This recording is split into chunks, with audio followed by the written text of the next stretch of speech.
Hello ગાય જય માતાજી। આ તો હવારમાં આપણે નહીં ધોઈ નીકળી ગયા ઉવારસદ જવા માટે, ચેહર માતાએ દર્શન કરવા માટે।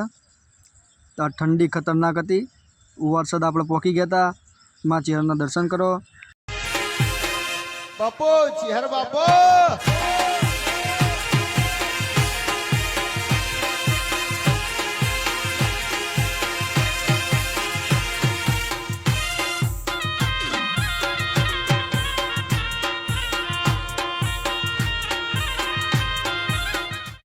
પછી આપણે ઉવારસદ દર્શન કરીને ટોકાની ચેહરે આપણે પહોંચી ગયા હતા દર્શન કરવા માટે। અરે ઊંચા ઊંચા બંગલા ચણાવો,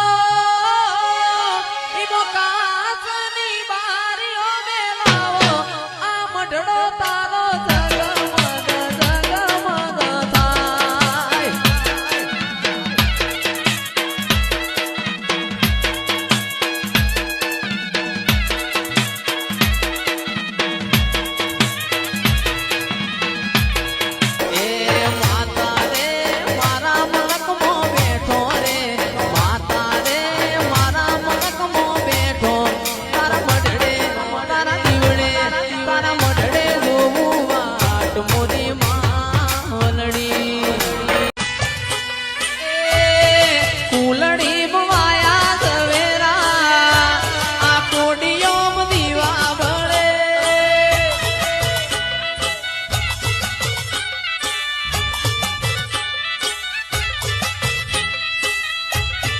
દીવો લઈને ગોતા